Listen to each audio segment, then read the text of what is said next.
자, 오늘은 이제 지난 시간 여러분들과 함께 저희 또 길상사의 인연에 대해서 이야기를 좀 나눴고, 또 부처님의 이제 탄생과 그리고 탄생 이후에 벌어졌던 유년기죠. 유년기의 일에 대해서 이야기를 좀 나눴습니다. 기억나십니까? 기억나는 거 제 길상사 인연만 기억나는 거 아니야? 우리는 부처님의 생애, 부처님이 어떻게 태어나셨고 어떠한 시절을 보내 어떻게 출가를 해서 수행을 통해 부처라는 지위까지 올라가셨나라는 것을 지금 함께 부처님의 생애라는 것을 배우고 있습니다. 마침 이번 주 일요일이죠. 수, 목, 금, 토, 일 딱 5일 남았네요. 부처님이 오신 날 4월 초파일이라고 이야기를 합니다. 저는 잠깐 말씀드렸는데 부처님 오신 날, 부처님이 태어나신 날로 우리가 여기긴 하지만 원래는 태자 고타마 시타르타의 탄생일이라고 말씀드렸죠. 그렇게 태어난 한 청년이 인생의 근본 고통, 오늘 같이 배울 사문유관 이런 걸 겪으면서 삶에 대해 깊은 생각을 갖게 되고, 그 이후에 출가해서 성도, 안욕따라 삼맥삼볼이라는 깨달음을 얻어 부처가 되시죠. 그래서 사실상 교학적으로 볼 때 부처님이 되신 날이 부처님이 오신 날이 되는 겁니다. 성도제일이죠. 베삭이라고 해서 우리 동남아시아에는 베삭데이라고 해서 이 성도에 관련된 걸로 좀 더 바라보고, 실제로 부처님의 탄생 그리고 출가 그리고 성도 열반, 이 기간을 수행이 기간으로 두고 베삭이라고 하는 이름으로 다 사용을 합니다. 베삭은 별다른 게 아니라 그 기간의 달의 이름이 베삭달이었던 거예요. 그래서 그 이름을 그대로 끌고 와 베삭이라고 해서 지금도 동남아시아에서는 굉장히 큰, 불교의 가장 큰 행사로 두고 있고, 그 전후로 해서 미얀마나 태국 같은 경우에는 이 바리라고 해서 물축제를 합니다. 물축제, 물로 막 사람들한테 물 던지고 물총 쏘고 막 해요. 인도에도 비슷한 게 있습니다. 왜 물인 줄 아세요? 맛있어서? 부처님이 깨달으셨을 때 우리가 한번 더 말씀드리긴 할 텐데, 대지의 여신을 불러서 증명을 받습니다. 마왕 파순으로부터. 그때 나온 대지의 여신이 바로 토라니라는 여신이었고, 그 여신의 머리 끝에서 물이 나와서 파순을 다, 그러니까 마왕 마라를 다 쓸어냅니다. 그래서 물이 정화라는 의미를 불교에서도 갖고 있고, 그래서 지금도 물 관련된 불교의 것들은 이 번뇌 또는 나에게 있는 탐진치 또는 오용락을 깨끗이 씻어내는 작용을 한다라는 의미에서 물축제를 부처님의 이 오신 날과 더불어 이렇게 사용을 하고, 우리 동양에서는 이제 여러 이유가 있지만 중국과 일본의 학자들의 여러 학사를 따라 음력 4월 8일을 부처님의 태어나신 날로 해갖고 부처님 오신 날이다라고 부르죠. 예전에는 석가탄신일이라고 했었어요. 줄이면은 석탄일이에요. 그러다가 부처님 오신 날로 얼마 전부터 우리 공휴일 제정이 되면서 이름이 바뀐 겁니다. 한글식으로. 그래서 6글자를 붙였어요. 띄어쓰기 하지 않습니다. 부처님 띄고 오신 띄고 날이어야 문법적으로 맞는데, 이 공휴일 제정에는 문법이 붙어 있어야 돼갖고 6글자를 다 붙여 쓰는 게 맞는 표기다라고 알아보시면 되고, 우리 종단이나 그런 데서 나와 있는 표어나 표구에 6글자가 붙여 있을 때, 아, 이게 국가에 등록된 이름으로 이렇게 6개가 붙어 있는 거구나라고 알아두시면 되고, 우리 지난주에는 그것을 기념하는 연등회 다들 다녀오셨을 거예요. 많이들 가셨었나요? 네, 길상사 너무 아름답게 잘 해주시고, 또 주지스님이 맨 앞에 서갖고 선두에서 여러분들이 인솔해서 쭉 가는 모습을 봤고, 그 맨 선두에 혹시 누가 서 있었는지 아십니까? 누구? 삼귀? 맨 앞에, 네, 휴머노이드 로봇 스님이라고 우리가 부르죠. 로봇 스님. 원래는 스님이 될 수 없어요. 인간이 아닌 존재는 출가를 계를 받을 수 없는데 그냥 이벤트성으로 그렇게 한 거죠. 저도 방송에서 아나운서를 하면서 그걸 좀 말씀을 드렸어요. 그게 나갔더니 신문에 먼저 실렸었더니, 중국에 지금 소주대학에 있는 제 율장 전공하는 도반이 곧바로 연락 왔어요. 저는 이제 같이 박사 받았던 친구인데, 어떻게 스님이란 칭호를 줄 수 있었는지 좀 알려달라 그래갖고, 너무 깊게 따지지 말고 그냥 이벤트다, 나도 충분히 안다 아는데 그냥 그렇게 좀 넘어가줘라 그래서 알겠다고 하고, 왜냐하면 똑같은 로봇을 일본에서 한 반년 전에 먼저 세상에 보였습니다. 그때는 스님이란 표현을 쓸 수 없다는 걸 알기 때문에 그냥 붓다로이드라고 사용을 했던 건데, 우리 한국 불교는 통불교라고 해서 좀 더 넓게 바라보죠. 그래서 그냥 이름을 우리가 이제 스님이라고 불러서 가비 스님이라고 해서, 이름 어떻게 만든지 아시죠? 석가모니 자비희사, 그래서 묶어갖고 석자 모희, 그 다음에 니 석가모, 나도 헷갈리, 가비 써야 돼. 저도 몰라. 모희, 그 다음에 니사. 저는 마지막 이름이 제일 낫더라고요. 니사가 그나마 제일 낫어요. 뭔가 좀 이름답잖아요, 그죠? 약간 블랙핑크 리사 느낌도 좀 나고. 오히려 한국으로 알릴 때 더 좀 낫었을 텐데, 이번 연등회가 그래서 예년보다 한 40분 정도 오래 걸렸어요. 전 중계를 하는 사람이니까 정확하게 알죠. 작년보다 거의 늦게 끝나서 마지막 줄이 조계사가 통과될 때 9시 45분쯤에 행렬이 우리 그 파고다공원 앞을 지나갔는데, 왜 이렇게 오래 걸렸냐면 우리 로봇 스님들이 걷는 속도가 빠르지 않아서 그래서 오래 걸린 거예요. 여러분도 그래도 중간에서 조금 뒤쪽이어서 한참 기다리셨을 거예요, 그죠? 앞에가 안 나간 이유가 로봇가 못 걸어가서 그런 거예요. 그리고 날씨도 더운데다가 또 가시는 길에 또 모희 스님께서 약간 해탈에 들어가셔가지고, 제가 방송에서도 얘기를 하면 이렇게 걸으시다가 힘든지 로봇가 고개를 숙이는 거예요. 이렇게 커브를 도는데 절로 가야 되는데 혼자 저쪽으로 가는 거예요. 그래서 어디 가는 겁니까? 그리고 저길로 가도 절로 가도 절입니다. 제가 이제 절로 가도 절이지 가는 길이 다 수행자의 길이다라고 포장해드렸는데, 아직까지 이 AI 휴머노이드 기술력이 그렇게 높지 않다 보니까 매핑이라고 해서 이렇게 좌표를 찍어주면 그대로만 이동합니다. 그게 이제 약간 어그러지다 보니까 그렇게 갔던 일이 벌어진 거고, 원래는 우리가 현대의 아틀라스라고 하는 더 뛰어난 그 산업용 로봇이 있어요. 그거를 이제 사용을 하려고 했었었는데 그게 아직까지 이 시판이 안 돼 있고, 그 로봇을 두고 요새 우리 사회에 조금 시끄러운 문제가 있습니다. 이것을 투입하면 이제 노동자들 관련된 일이 있다 보니까 아틀라스를 쓰는 거를 그래서 이번에 잠시 접고 이제 다른데 이제 한양대학교에 의뢰를 해서 한양대가 유니트리라는 회사에서 갖고 와서 그걸 보여준 거고, 옆에 보면은 약간 그 배달 로봇 같이 생긴 로봇이 두 대가 따라다녔죠. 그게 왜 따라다니냐면 그 안에 부속이랑 배터리가 들어있어요. 날이 덥고 초장거리를 걷다 보니까 무슨 일이 벌어질지 몰라서 거기다가 그러니까 냉장 설비를 넣어서 배터리가 차가워야 되니까, 그래서 옆에서 이렇게 꼼틀꼼틀 그러면서 따라다닌 거예요. 이제 다시 보면 알 겁니다. 오늘 가셔서 유튜브로 다시 보시면 돼요. 어디 유튜브로? BTN으로 보시면 됩니다. 농담이에요. 그거 많이 보신다고 저에게 어떠한 이익도 없습니다. 재밌는 걸로 골라보시면 됩니다. 우리가 그리고 또 연등에 유튜브가 따로 있는데 BBS, BTN이 양쪽이 꽉 잡고 있다 보니까 오히려 연등의 유튜브를 많이 안 보셨어요. 연등에서 되게 서운해하더라고. 우리 또 스님들이 애써 준비하셔서 따라다니면서 다 찍었는데 그것도 한 번씩 꼭 봐주시고, 어제 이번에 좀 재밌게 그렇게 뭐 이벤트성으로 가비 스님이라고 해갖고 함께 또 했는데, 어떻게 보면 별거 아닌 이벤트인 것 같기도 하지만 우리 불교에 있어서 또는 우리 사회, 앞으로 우리가 살아갈 세상에 거대한 한 걸음일지도 모릅니다. 어떻게 공존해 살아갈 것이며 어떻게 우리가 함께 할 것인가, 그들이라고 표현하기엔 아직 이릅니다. 하지만 그것들과 우리가 이 사회 속에서 어느 정도의 관계를 갖고 어떤 필요에 따라 어떻게 살아갈지에 대해 고민할지도 몰라요. 내년쯤이나 내후년에는 그 로봇들이 우리 행렬 옆을 같이 걸으면서 우리를 지켜주는 가드를 할지도 몰라요. 그렇죠? 뭐 이렇게 안전 그런 것들을 오히려 사람이 하는 것보다 로봇이 시키면 사람이 덜 힘드니까 그런 것들도 많이 고민 중이고, 바퀴 달린 로봇이 물을 싣고 다니면서 옆에 있으면은 연등하시다가 좀 덥거나 힘들면 물 빼서 마셔도 되고, 그런 것들도 다 고민 중이니까 걱정하지 마시고 이번에는 이벤트성으로 그렇게 로봇을 두고 한 것이다. 또 그거 나왔더니 막 여러 뉴스에 나오고 뭐 난리 났어. 자, 그러면은 AI에게는 불성이 있냐 없냐 그거부터 나오죠. 불성이 있습니까 없습니까? 다 갈리죠. 겉봐. 있어요? 어떻게? 어려운 부분이죠. 저에게 묻는다고 하면은 로봇이라는 머신 자체로는 불성이 있을 수 없습니다. 아니죠. 만든 사람이 아닌 여러분에 의한 겁니다. 우리 화두 중에 개에게도 불성이 있느냐라는 질문이 있죠. 이거는 역설, 모순의 질문입니다. 없다라고 하는 순간 여러분도 불성이 없는 겁니다. 그럼. 근데 있다라고 하는 것은 여러분이 부처이기 때문에 여러분이 사용하고 여러분이 행동하고 여러분과 인연지는 모든 게 부처 아닌 것이 없죠.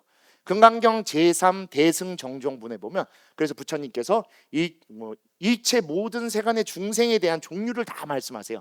태에서 태어나는 거, 알에서 태어나는 거, 습기에서 태어나는 거, 화연하는 거, 그리고 형상이 있는 거, 형상이 없는 거, 그리고 의식, 사유를 할 수 있는 거, 사유를 할 수 없는 거, 사유를 할 수도 있고 할 수도 없는 여러 모든 것들을 다 있고 내가 그것을 이멸도지 마땅히 열반으로 이끌겠다라고 말씀하시고, 일체 중생을 모두 다 제도하였으나 단 한 명의 중생도 제도된 바 없다라는 다시 역설적인 대답을 또 하십니다.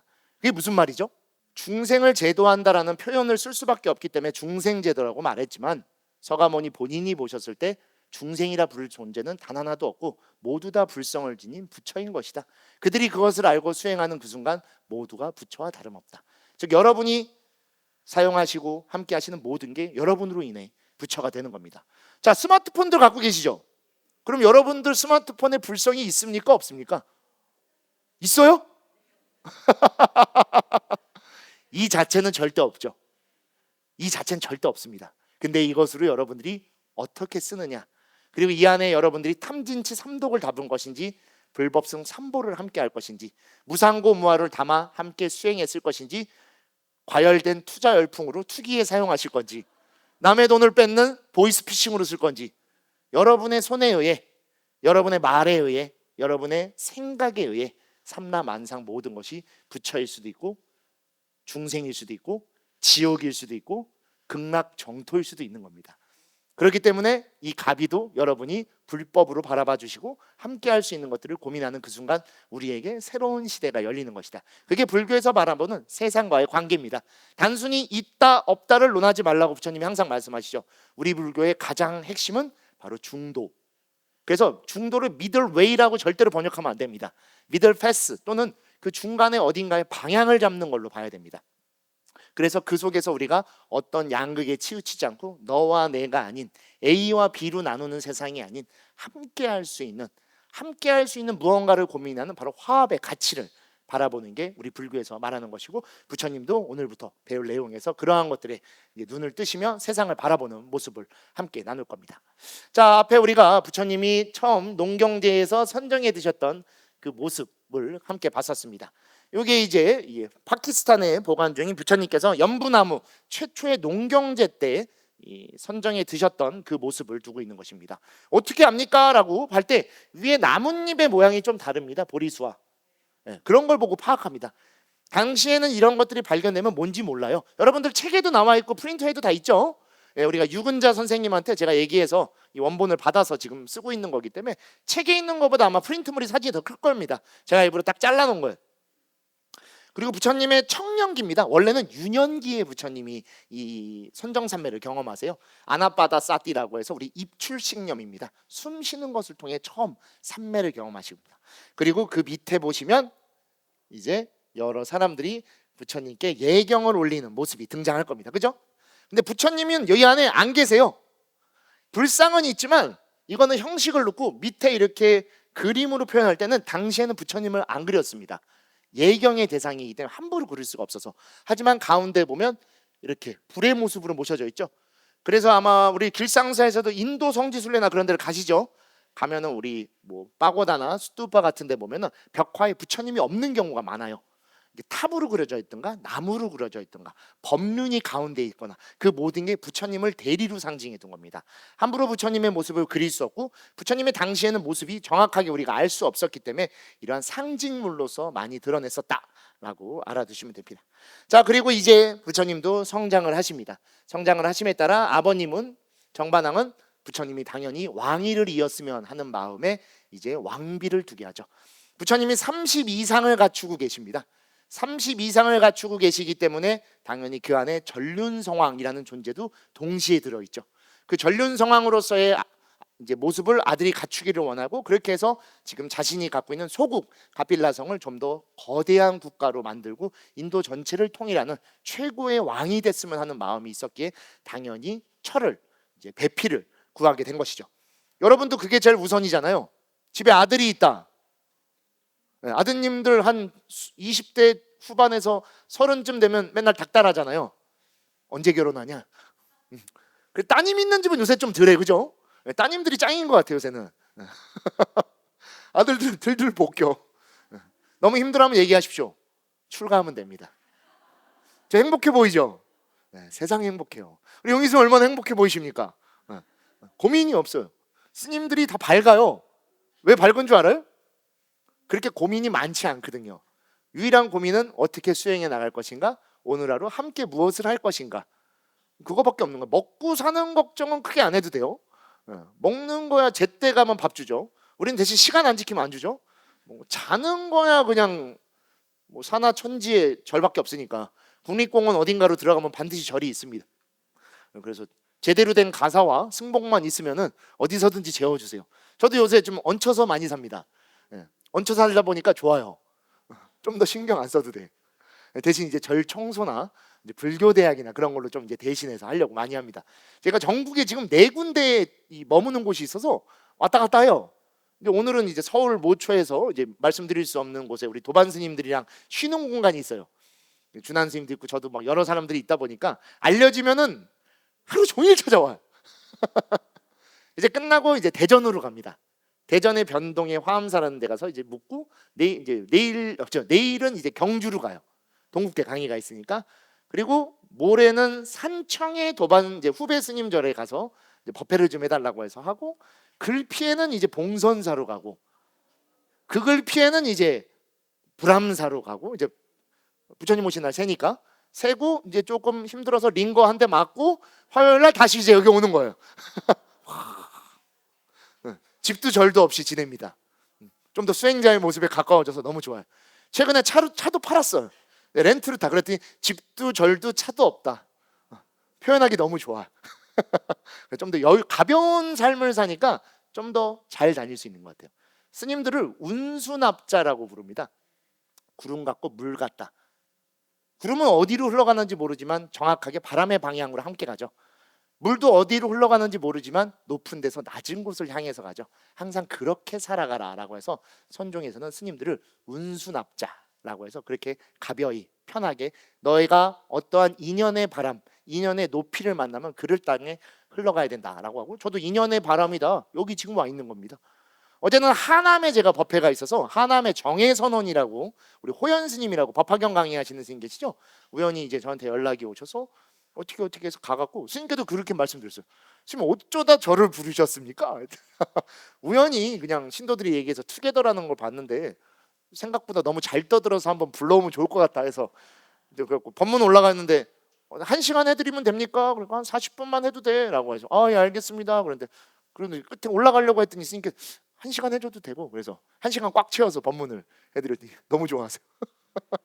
또 그렇게 인연이 계속 또 여러 가지 시절 인연, 그래서 시절 인연입니다. 막 당겨오려고 하면 안 돼요. 어그러집니다. 무르익으면 과일이 될 것이고 때가 되면 피어져서 꽃이 됩니다. 피지 않은 꽃을 억지로 피려고 막 벌리면 결국엔 죽죠. 익지 않은 과일을 빨리 먹겠다고 따면 결국엔 내 입에 넣었을 때 떫어서 버립니다. 쓰레기가 되죠. 예쁜 꽃이 될 수 있고 영글어서 달콤한 과일이 될 수 있는 걸 조금 빨리 하겠다라는 그 탐진치 삼독에 의해서 하는 순간 우린 더 멀어지는 거죠.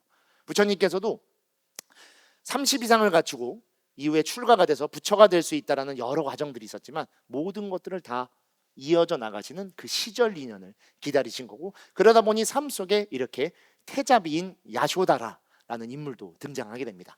근데 야쇼다라와는 결혼을 안 할래야 안 할 수 없어요. 그치? 전생의 인연 우리가 같이 배웠죠. 부처님이 우리 전생에 연등부를 만나서 꽃공양을 올릴 때 그 꽃을 사게 해주었던 구이처녀라고 하는 분이 꽃 5송이를 주면서 훗날 나의 남편이 되어달라라는 약속을 했기 때문에 이 땅에 다시 태어나셨을 때 그 약속이 이행될 수밖에 없던 조건이었고, 야쇼다라도 그 약속의 예언에 의해서 부처님과 결혼할 수밖에 없게 태어난 겁니다. 결혼할 수밖에 없게 태어났다는 게 무슨 말인 줄 아세요? 자, 야쇼다라에 대한 여러 가지 설명이 있습니다. 같이 내용 좀 볼까요? 부처님의 나이가 19, 즉 위에 그림에 있던 건 부처님이 대략 16, 17대입니다. 너무 나이 들게 그려놨어. 그렇죠? 건장한 석가족의 남자라면 누구나 결혼을 생각할 나이였다. 정반항은 석가족의, 지금 여기도 이름이 다 바뀌었죠? 이 책, 이제 새로 나올 책에는 다 이렇게 한문 표기로 들어갈 겁니다. 여러분이 좀 더 익숙한 걸로 해서 연말에 출판이 돼서 나올 겁니다. 석가족의 장로회의를 열어 시다르타의 결혼 문제를 논의했다. 500명의 대신들이 자기의 딸을 추천하였으나 정반항은 그 결정권을 시다르타에게 넘겼다. 여기에 이제 설화가 들어가요. 여러분이 알고 있는 하나의 더 특별한 결혼 이야기가 있죠. 출가의 마음이 예전부터 있었다라는 것을 중점에 둔 설화에서는 결혼을 하고 싶지 않은 마음에 자신이 알고 있는 가장 아름다운 모습을 조각으로 빚어내서 이렇게 생긴 사람이 있으면 결혼하겠습니다 라고 해서 이것을 찾아내죠. 그게 야쇼다라다라는 설화가 하나 있고, 그리고 지금 보는 게 또 하나의 설화 중에 있는 겁니다. 그래서 시다르타 태자는 부처님께 말씀드립니다. 젊고 건강하며 아름다우면서도 교만하지 않고 삿된 생각을 하지 않고 시부모님을 자기 부모님처럼 섬기고, 여러분들 다 며느리들 이러시잖아요. 여러분들도 다 이랬지 않았어요? 여러분 야쇼다라 아닙니까? 그죠? 네, 이거 지금 녹화되니까 크게 얘기하셔야 돼요. 그쵸? 네, 시부모님을 나의 부모님처럼 조이 사람 돌보기를 자기 몸처럼 하고 부지런한 여인이면 승낙하겠습니다. 없다라는 거죠, 이런 사람은. 시부모님을 자기 부모님 같이 한다고? 저도 예전에 어릴 때 공부할 때는 그냥 되게 고귀한 사람을 찾는 거구나 정도가 생각했는데, 한 20년 정도 돼서 수많은 보살님들과 이 불교대학을 하다 보니까 이 마지막 구절 때문에 이런 사람이 없어. 네, 절대 찾을 수 없다라는 거야. 그렇지 않습니까? 그래서 정반함은 신부감을 찾다가 꼴리아족이라고 하죠. 우리가 불교 전임의 이야기 속에 자주 등장합니다. 꼴리아의 왕 숫바부타라는 딸 바로 야쇼다라로 결정했다라는 이야기가 됩니다. 근데 이거를 좀 더 역사적으로 알아야 됩니다. 이 꼴리아족은 샤카족, 석가족이랑 결혼해야 되는 사이입니다. 부처님 태자라고 말씀드렸죠. 그리고 정반왕이죠. 아버님의 이름이. 여기도 숫바부타라는 왕이 등장하죠. 왕족끼리는 결연이 돼 있습니다. 우리 이거 로얄 패밀리라고 하죠. 왕족은 왕족끼리 결혼이 돼 있어요. 우리 지금도 뭐 일본에서도 공주가 일반인이랑 결혼해서 파문당했죠. 그리고 저 어디야, 엘리자베스 여왕도 엘리자베스 여왕이 아니지, 저 누구지? 다이애나 비도 그 나중에 이혼해 갖고 이게 파문되고 똑같습니다. 2600년 전에 더 했었을 거냐. 같은 집안이에요. 그래서 같은 성씨를 따라가게 이렇게 만들어져 있던 거죠. 그러니까 마야 부인 마빠자빠티 야쇼다라 다 같은 혈통으로 이어져서 샤카족의 남자들과 결혼하게 되어 있는 관계입니다. 요 가계도가 있어요. 보니까 용희스님이 예전에 가계도 강의하셨던데, 그죠? 네, 우리 교무스님께서 다 알려주셨습니다. 다 아시죠? 네, 좋습니다. 모른다고 하면 큰일 나요. 여러분들 복습하셔야 돼. 그렇게 해서 결혼한 다음에 성이 바뀌어요. 남자 쪽을 떠나가죠. 부처님의 이름이 뭐죠? 태자, 고따마, 시다르타. 여성은 고따미로 됩니다. 산스크리트라는 문법 속에 남성 명사는 AH, 아흐라고 해서 아 발음으로 가져가고, 여성은 장 발음의 아이, 이 발음을 갖고 가서 고따마, 고따미. 그러니까 정확한 이름은 고탐입니다. 그걸 이제 뒤에 남성 여성 명사가 붙어서 고따마, 고따미. 그래서 고따마든 고따미든 같은 집안이구나, 남성 명사 여성 명사구나 정도로만 알고 계시면 됩니다. 우리 옛날에 독일어 배웠었는데 독일어가 같은 단어가 남성 여성 명사가 있어요. 똑같습니다. 왜 그런 줄 아세요? 독일이 게르만 민족이잖아요. 게르만 이족의 이전의 혈통이 있습니다. 아리아인입니다. 아리아인의 언어의 특징입니다. 왜냐하면 브라흐만에게 태어났다라는 바라문이 아리아족이거든요. 우리 처음에 이제 인도 역사 배우실 때 아마 등장할 텐데, 드라비다인들이 있었던 인도의 중앙아시아 쪽에서 있던 우리 유목민이었던 아리아인들이 어떠한 이유에서 대이동을 합니다. 정확하게 밝혀지지 않았어요. 근데 가장 그나마 지리학적으로 바라볼 수 있는 건 기후의 변화입니다. 기후의 변화에 따라 살기 위해 이동을 했을 것이다 정도가 등장하고, 축의 시대라고 하는 그 책에 보면 이런 것들이 자세히 나옵니다. 그래서 한쪽이 인도 쪽으로 내려와요. 인도 아리아 계통이라고 부릅니다. 위로도 하나 올라갑니다. 유러피안 쪽으로도 올라가서 맨 끝에 도착한 게 독일인 거예요. 그래서 히틀러가 예전에 세계전쟁을 일으킬 때 순수 아리아 혈통을 복원해야 된다라고 해서 우리 게르만 민족들을 다 세뇌시켰던 그것이죠. 그러다 보니 독일어, 필연적으로, 그리고 인도에 있는 이 산스크리트어가, 원래는 산스크리트어라고도 할 수도 없어요. 당시에는 정확하게 뭘 썼는지 알 수가 없기 때문에, 다만 우리가 요새 쓰는 것은 이제 하이브리드 산스크리트어라고 해갖고 당시에 존재했었던 이제 단어들을 몇 개를 조합해서 이 정도였을 것이다 정도만 지금 언어학적으로 추론을 하고, 같은 언어 계통이라는 건 확실하게 좀 알고 있기 때문에 이 부처님의 이름에 등장하는 고따마와 고따미는 같은 의미구나 정도로 알고 계시면 충분할 겁니다.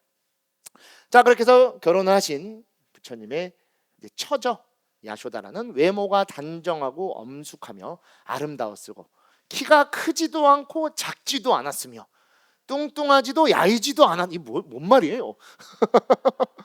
적당하다라는 거죠. 모든 게 적당하다기 때문에 당시 미의 기준에도 맞고 지금 미의 기준에도 맞는 겁니다. 그래서 이 모호한 표현 속에 모든 시대상에 다 적당하게 맞게끔 하기 위한 겁니다. 피부가 희지도 검지도 않은 다만 시다르타 태자의 배필로서 적합했다 정도입니다. 시다르타 태자는 그녀를 아내로 맞아들이기 위해 여러 석가족과 이 무예시합을 합니다. 무예시합이라고 하지만 이게 뭐냐면 인도에 있는 그 약간 씨름 비슷한 게 있어요. 그 뭐라고 하던데? 우리나라에도 그 선수가 한 명 있었었는데 카바디라고 있어요. 카바디. 나중에 네이버에 찾아보세요. 그게 있습니다. 그거 비슷한 거라고 이야기를 합니다. 네, 카바디. 우리로 따지면 약간 인간 줄다리기 비스무리한 겁니다. 잠시 후 제가 부처님의 영상을 보여드릴 건데 거기에 이 카바디의 모습이 나옵니다. 그래서 거기서 당당히 우승을 하면서 이제 야쇼다라도 태자께서 승리하셨습니다. 승리자는 태자입니다. 그렇게 태자는 승자로서 사랑하는 여인 야쇼다라를 아내로 맞이할 수 있었다라고 하는데 지금 개념으로 이러면은 고소당합니다. 여인을 상품으로 걸어놓은 거예요. 이기는 사람이 나랑 결혼한다라고 해갖고 지금이야 우리가 부처님을 존경하는 마음으로 보아서 상관없지만 말도 안 되는 거예요, 그죠? 이제 큰일 납니다. 이러면 지금 어디 무슨 뭐 미스터 트럭 경연대회에 나와가지고 막 1위 하는 사람에게는 뭐 미스 코리아 진과의 결혼 기회권을 드립니다 하면 사회적 문제 일어납니다, 진짜. 여기 보면은 그래서 간다라의 파키스탄에 있는 부처님께서 여러 사람들과 경쟁 끝에 야쇼다라와 결혼하는 이 모습이 등장을 하고 있죠. 부처님은 이 야쇼다라와 이제 결혼을 하시면서 삶을 이어가지만 부처님에게 야쇼다라만이 있었던 건 아닙니다. 태자죠. 자, 보시면 이제 다음 내용, 호화로운 궁궐생활과 성문 밖의 고통이라고 해서 굉장히 중요한 내용입니다. 인간 고타마 시다르타에 대해서 우리가 알아야 됩니다. 그러니까 설화적으로 제가 설명해 드리는 것도 있지만 지금은 불교 대학이다 보니까 역사적인 내용에 대해서도 우리가 알고 가야 됩니다. 취사 선택은 여러분이 하시는 거예요. 난 이 내용이 더 좋다라는 걸로 가져가셔도 되지만 역사적으로 이런 것도 있었구나 정도로 알아두셔도 됩니다.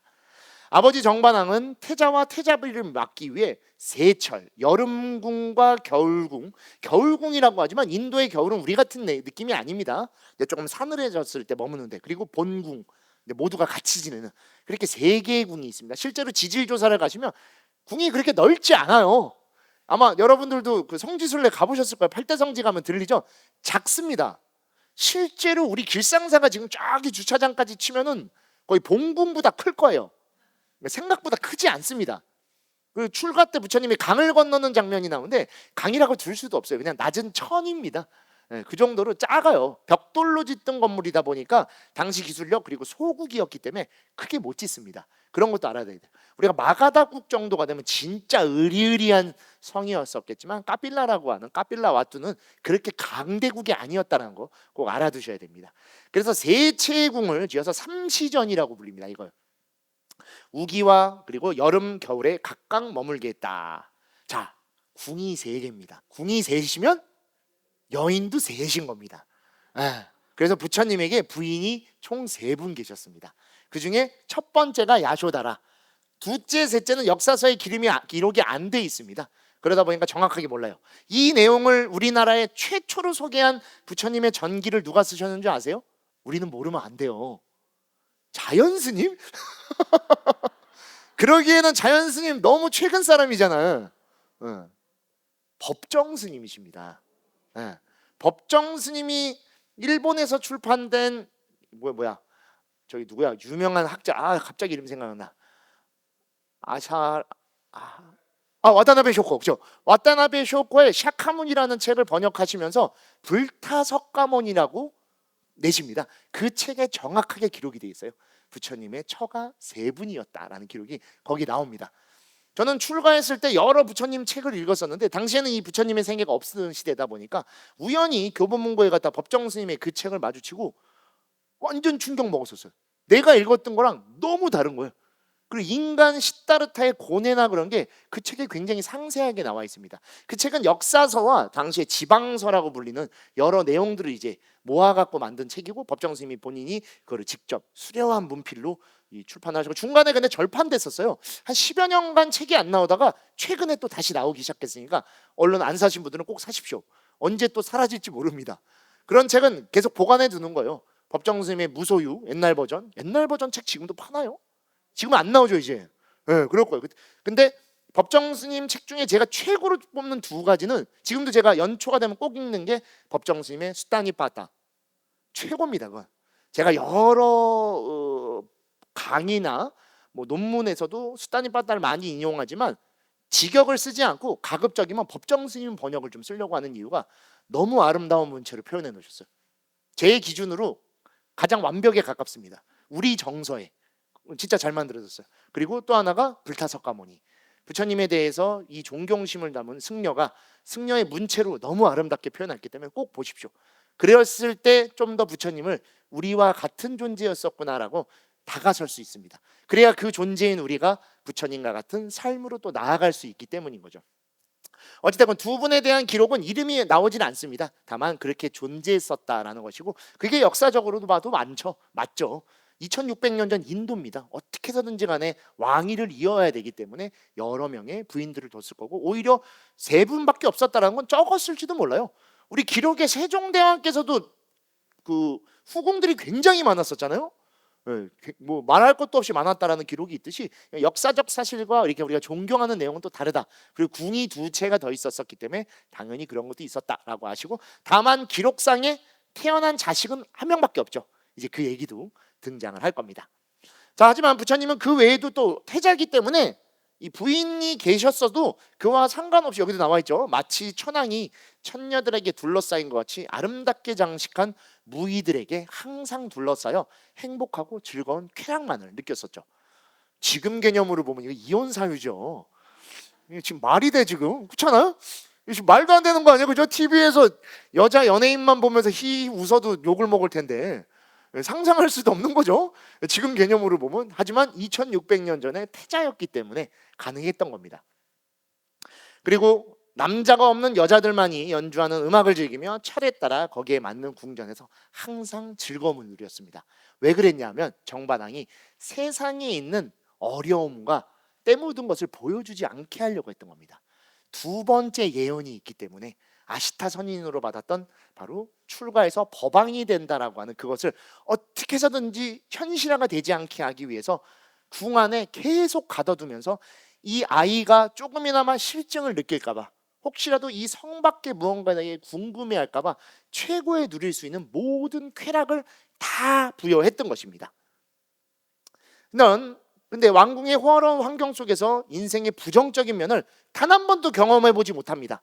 항상 젊고 아름답고 맛있고, 그리고 최고의 음식과 즐거움과 모든 것들만 영이 되다 보니, 아, 이 세상은 원래 이런 것인가 보구나 라고만 생각했던 거예요. 여러분도 그러시죠? 여러분도 똑같아요. 부모의 마음으로는 자식을 위해서 여러분이 갖고 있는 한 최선의 노력을 다해 주려고 합니다. 똑같은 마음이었던 겁니다. 왜 그렇게 해주려고 하죠? 내 아이들이, 내 손주들이 조금 더 나은 삶을 살았으면 하는 그 마음이죠. 정반왕의 마음, 마야 부인이 돌아가셨지만 떠나보냈을 때 그 마음은 여러분과 하나도 다른 거 없었던 겁니다. 그리고 우리가 정반왕이 이것을 방해한 것이다 라고도 많이 설명을 하지만, 그에 앞서 부모의 마음이기 때문에 당연한 겁니다. 정말 아끼는 아드님이 한 분밖에 없는데 갑자기 스님께 보여드렸더니 우리 손주가 태어났어요 하면서 데리고 와서 우리 교무스님한테 우리 손주 어때요? 아이고 출가하기 딱 좋네. 속으로 아유 감사합니다 라고 하면서 두 번 다시 용의 스님께 보여주지 말아야겠다. 그리고 이제 주지 스님께도 아유 제 손주예요 스님 하고, 어이구 20년 뒤에 딱 출가할 상이네. 여러분 그러면 그 다음날부터 길상사 안 오세요. 우리 집에 애가 둘이어서 한 명만 출가했으면 좋겠어요 라고도 말도 하죠. 진짜로 출가한다고 하면 억장이 무너지, 완전히 다릅니다. 진짜 상상할 수도 없습니다. 여러분의 세상이 무너지는 거예요. 여러분이 키우고 가꾸고 함께했던 여러분의 소중한 세상이 하나가 나를 떠나는 순간입니다. 그때는 말도 할 수 없는 집착이 끓어오릅니다. 엄청 힘들어요. 제 행자 그 영상 올려놨다고 하죠. 거기도 똑같이 나와요. 저희 어머니도 제가 홀어머니 외아들입니다. 네, 어머니 하나랑 아들 하나밖에 없어요. 아버님이 일찌감치 옛날에는 결핵으로 돌아가셨잖아요. 네, 결핵으로 돌아가셨어갖고 지금도 그래서 결핵 실 파는 게 지금도 팔아요. 지금도 꼭꼭 삽니다. 그래서 지금은 약으로 납니다. 약만 먹어도 나요. 당시에는 근데 이 90년대 초였다 보니까 결핵으로 죽었어요, 사람이. 그렇게 해서 일찍 돌아가시고 또 유산으로 큰 빚을 물려주셔서 엄청 고생하다가 이제 여러분들 자녀분들 너 원하는 대로 맘대로 달고 원하는 대로 다 놀아도 돼 라고 말하시면 큰일 나요. 그렇게 해서 원 없이 놀고 원 없이 즐기다가 놀 게 없어지고 즐길 게 없어지니까 삶에 대해 제가 고민했습니다. 그리고 외아들이다 보니까 결혼 안 해도 결혼을 해야지만 내 삶이 완성되는 건가라는 것에 대해 깊은 고민을 했어요. 절대로 해서는 안 되는 고민입니다. 부처님도 똑같이 고민하시죠? 아마 스님도 똑같은 고민을 하셨을 거예요. 연배가 저랑 그렇게 크게 차이가 안 나기 때문에 준한 스님도 그렇고 원재 스님도 그렇고 저희 또래들이 다 그런 시기를 겪었어요. 저희가 IMF를 겪었었기 때문에 더 그럽니다. 한번 무너지는 걸 봤기 때문에 경제적인 것이 나에게 진짜 행복이라는 걸, 안정이라는 걸 주는 거에 대한 의심이 있었어요. 그러다가 생각해보니 꼭 태어나서 직업을 갖고 직장을 살아가며 여인을 만나 가정을 갖고 아이를 낳아 살아가는 거 내가 안 해도 되지 않나? 라고 해서 출가를 처음 마음을 갖게 되는 거죠. 그러다가 이제 법정 스님을 뵙고 출가를 하게 되는데, 그리고 저희 어머니 졸도하셨어요. 그래서 한동안 제가 출가 얘기를 집에서 안 꺼냈던 거예요. 그러다가 행자 이야기에도 나오는데 아버님 이제 제를 지내고 오는 길에 마지못해 자식이 있는 부모는 없습니다. 여러분들 결국엔 못 이겨요. 그리고 그 아픔을 여러분이 고스란히 다 받으셔야 됩니다. 그렇게 해서 출가를 허락하시고 제가 출가한 뒤에 그리고 3년을 우울증 치료 받으셨어요. 정신병과 다니시면서 엄청 고생하셨어요. 근데 이 못난 아들 새끼는 지하나 잘 되겠다고 해인사 가서 연신 살다가 그것도 부족해서 유학을 떠나. 그래서 공부를 마친 게 제가 2017년에 학위를 받는데, 학위를 받고 원래 미국으로 떠나려고 합니다. 오바마 동창이 돼볼 생각에 시카고 대학을 준비할 때 해인사에서 그때 또 연락이 딱 왔었어요. 그래서 해인사를 가기로 결정을 했었는데 또 하나의 결정적인 이유 중에 하나가 저희 모친께서 한동안 연락 없다가 미국 간다는 얘기에 진짜 많이 힘드셨었나 봐. 같은 하늘에서만이라도 살았으면 좋겠다고. 그렇죠? 무슨 마음인지 아시죠? 보살님들은 네, 충분히 아실 겁니다. 네, 그리고서는 돌아와서 해인사에 있었더니 그나마 좀 안심을 하시더라고요. 그러다가 제가 이제 작년부터 이제 방송을 이제 시작했는데, 방송을 처음 시작했던 이생불상을 했던 이유 중에 하나도 제가 해인사에 살면서 집에 잘 안 가요. 지금도 잘 안 가다 보니까 어머님을 뵐 일이 없는데 우연한 기회로 잠깐 TV 한번 나오는데 제 아는 분이 이제 제 친구가 자주 집에 가는데 하루 종일 그것만 돌려보신대. 네. 그래서 이제 이생불상을 저희 도반들이랑 또 준한 스님이랑은 또 워낙 친하고 준한 스님 부모님이랑도 다 친하니까 같이 이제 원재 스님까지 나갔더니 하루 종일 그것만 막 보시는 거야. 아, 이거라도 해야 그나마 내가 할 수 있는 효도겠구나라고 해서 투게더를 시작하게 됐고, 하루 종일 그거 보세요. 그러다 이제 요새는 제가 이제 서울에서 해인사를 나오면서 활동하고 막 그러면은 확실히 좀 더 좋아하시더라고요. 그래서 서울에 같이 있으니까 마음이 더 편안해요. 근데 이 아들 새끼는 집들밖에 몰라. 아들 새끼들은 저도 그래요. 이제 보살님들이 오래 저를 본 보살님들이 계세요. 20년 가까이 보신 보살님들. 그래도 한 번씩 어머니랑 공양이라도 하고 오시죠라고 얘기하면 마음은 저도 그래요. 그랬으면 하는데, 근데 아들들은 또 그게 있잖아요. 대한민국 아들. 우리 고사님들은 아실 거예요. 약간 매정한 듯하면서 그 속 깊은 정의 느낌으로 TV에 하루 종일 하는데 TV 보시면 된다고. 아이고 참, 저도 말하면서도 죄송해. 근데 이게 참 대한민국 아들들은 좀 그런 게 있어요. 예, 근데 참 그렇죠. 보살님들 아들들도 그렇죠. 근데 그런 마음은 절대로 아닙니다. 절대로 그런 마음은 아니고, 전 제자들한테도 잔소리를 많이 해요. 부모님께 잘해라. 부모님을 제도하지 못하고 부모님이 너의 신도가 되지 못하면 네가 누구를 제도할 거면 누구를 신도로 만들 거냐? 그건 거짓말이다 라고 제가 거짓말을 합니다.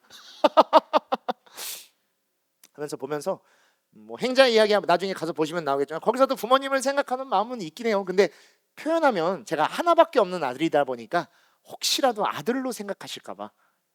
저는 여러분의 스님이죠. 이제는 아들로 돌아갈 수는 없습니다. 아들 스님으로서 남을 수 있지만 아들로서 남을 수 없어요. 왜냐면 저희 도반 스님이 예전에 그런 적이 있었어요. 이거는 그 안한존자 이야기랑 거의 비슷합니다. 우연히 이제 부산 사는 도반이었는데 집에 밥 한 번 먹으러 와주면 좋겠다라고 해서 사교반 3학년 때, 강원 3학년 때 부산에 일이 있어서 갔다 밥 한 번 먹고 가요. 그랬더니 밥도 먹고 간 김에 그냥 하루 자고 가면 너무 좋겠다 라고 하더니 다음날 아침에 어머님이 그러셨대. 진짜 모 큰 스님들도 그래도 집에 시라도 남겨놨는데 결혼이라도 하고 이혼하고 가면 되지 않냐, 애라도 좀 하나 놔달라 얘기를 듣고 너무 선뜻 놀래서 강원으로 뛰쳐 들어왔었어요. 저보다 나이가 조금 어린 제 도반인데 실제로 그런 일이 있었고, 그때쯤 제가 듣다 보니까 저희 어머니도 저를, 또 저희 모친도 저를 엄청 사랑하시죠. 당연히 그런 마음이 생길 수도 있겠다, 부모는 당연히 그런 마음이겠구나라고 해서 오히려 조금 더 그랬던 게 지금도 되게 죄송스러워요. 모지기도 하고. 제가 요새는 수국사에 종종 법문을 갑니다. 저희 모친이 수국사를 다니세요. 근데 또 제 그런 걸 아시니까 제가 이렇게 법문을 하면 수국사 법당에 이 정도 되면 저 구석탱이 기둥 뒤에서 조용히 보다 가세요. 괜히 또 보이면 제가 또 뭐라 할 거고 또 아들한테 누가 될까 봐. 무슨 마음인지 아시죠 여러분도? 네, 똑같이 그 마음이어서 저희들도 같은 마음입니다. 여러분에게도 한 명의 스님이기도 하지만 한 명의 아들로서 항상 고민들이 있어요. 그리고 이제 뭐 우리 교무스님도 그렇고 제 연배들, 제 또래들 스님들의 어머님들이 이제 70을 다 넘어가고 계시다 보니까 그런 고민들도 참 많이 하죠. 그래도 좀 우리 도반들이 감사한 게, 그러다 보면 자칫 생각하는 게 부모님 모시게 됩니다. 부모님을 모시는 건 여러분 그러면 좋죠라고 하는데 다릅니다. 곁에 두고 살게 되면 오히려 여러분들이 그때부터 힘들어집니다. 절에 부모님 모시고 살면 신도님들이 힘든 일 생겨요. 그럴 일이 생깁니다. 그러다 보니까 그런 것들을 저희도 좀 멀리하고 항상 걱정하는 이유 중에 그런 거고, 저희 젊은 스님들도 그래서 그런 얘기를 많이 나눠요. 한 명의 아들로서는 당연히 여러분들이 볼 때는 아유 저 스님 그냥 우리한테나 잘하지 어머니한테는 꽝이구만 라고도 할 만한데, 또 저희도 저희 나름대로의 그런 깊은 고민들이 있고 부처님도 당연히 그런 고민이 있으셨던 거 알아두시고, 저희도 한 인간, 부처님도 한 인간으로서 그렇게 수행을 하면서 살아간다라는 거 알아두시면 좋을 것 같아요. 자, 그렇게 여러 호화로운 생활을 살아갔던 시다르타 제자는 어느 날 갑자기 바깥에서 들려오는 소리를 듣게 됩니다. 책에는 그냥 좀 줄이다 보니까 나들이를 갔다라고 하는데 아닙니다. 역사에서는 밖에서 소리를 듣습니다. 한 번도 들어보지 못했던 악기와 목소리를 듣게 됩니다.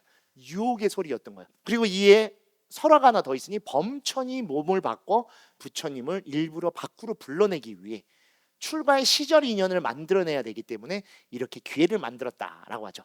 이때 등장한 게 바로 사문유관이라고 하는 그 유명한 내용이 등장을 합니다. 간단히 나왔지만 제가 좀 더 설명을 해드리겠습니다.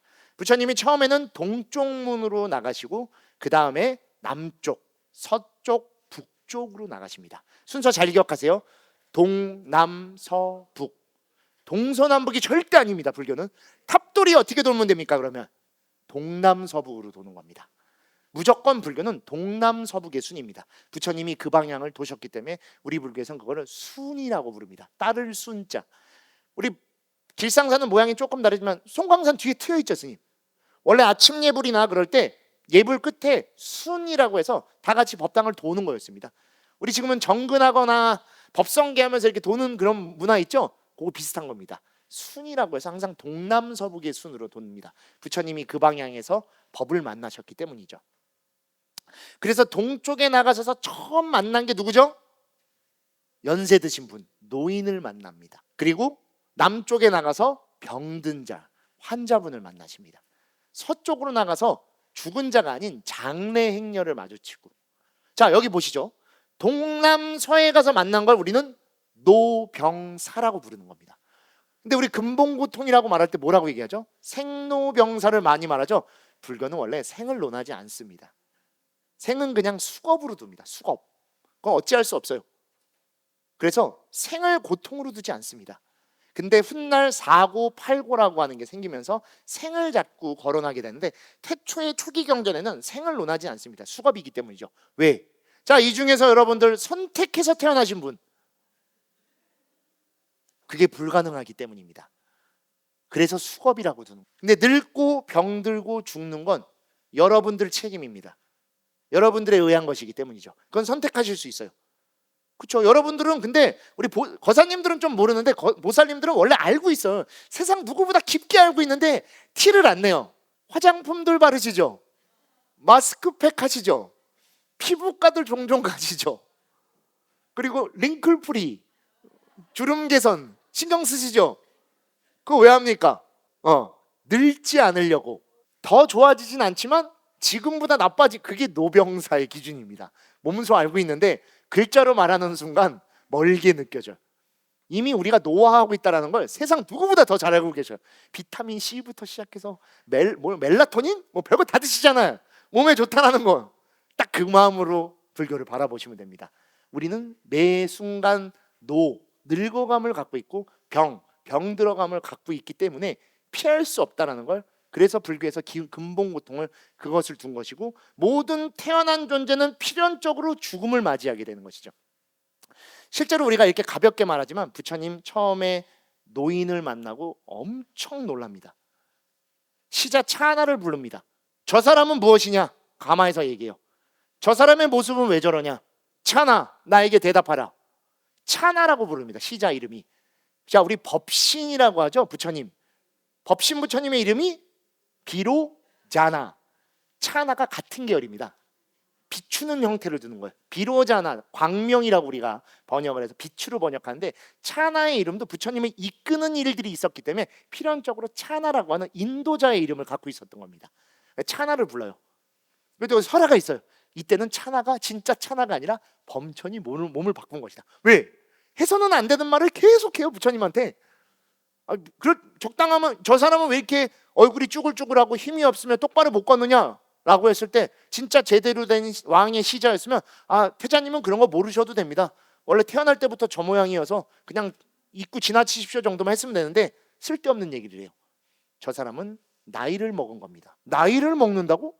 난 처음 듣는 말인데 그게 무엇이냐? 사람은 태어나면 모두 다 나이를 먹어갑니다. 나이를 먹으면 저렇게 된단 말이냐? 네, 젊었던 생기가 사라지고 곳곳했던 몸이 굽어지며 탱탱했던 피부가 점차 주름이 생기며 저렇게 변하고, 건강했던 이빨도 사라지며 점차 우리가 나약해지는 것입니다. 그게 나이 먹는 겁니다. 태자인 나도 나이를 먹는다는 거냐? 저렇게 신분이 낮은 하열한 사람이나 되는 거 아니냐? 나는 크샤트리아의 태자다, 나도 그렇단 말이냐라고 엄청 화내요. 그때 차나가 말합니다. 네, 태자시여, 태자도 곧 저렇게 되실 겁니다. 단 한 번도 본 적도 없고 들어본 적도 없는 걸 완전히 경험합니다. 그래서 굉장히 침울한 상태로 되돌아오세요. 그래서 남쪽을 다시 나가는 겁니다. 왜 남쪽으로 나가냐면 잘못 본 걸 수도 있기 때문에 확인하려고 남쪽으로 나갑니다. 근데 남쪽에서 더 심한 걸 만나죠. 병들어 누워있는 사람을 만납니다. 차나, 저 사람은 뭐냐? 왜 이렇게 신음하고 저 피부에서 흐르는 건 무엇이냐? 고름이 막 흐르는 거야. 그리고 저 빨간 건 무엇이냐? 저것은 피며 고름이고, 저 사람이 저렇게 헐떡이며 숨을 쉬는 건 아프기 때문입니다. 병들었습니다. 병들었다고? 저번에 늙었다라는 거는 내가 봐서 알겠지만 병들었다는 건 또 무엇이냐? 사람이 태어나 나이 들면 나약해지고 그로 인해 병이 드는 것입니다. 태어난 모든 존재는 필연적으로 병이 들 겁니다. 나도 병든다고? 여기 하나 더 물어봐요. 왕도 병드느냐? 태자님도 왕도 모든 존재는 다 병듭니다. 거짓말하지 말아라. 어찌 왕이 병든단 말이냐? 하면서 엄청 나무랬어요. 그리고 더 충격 먹고 되돌아옵니다. 그리고 다시금 나갑니다. 서쪽으로. 이쪽은 다르겠지 라고 나가자마자 마주친 게 장례 행렬입니다. 모두가 우는 거예요. 슬퍼하며. 그래서 그걸 세웁니다. 왜 저리 우느냐? 왜 저 사람들은 저렇게 기운이 없느냐? 세우거라. 그리고서는 천에 가려진 걸 봐요.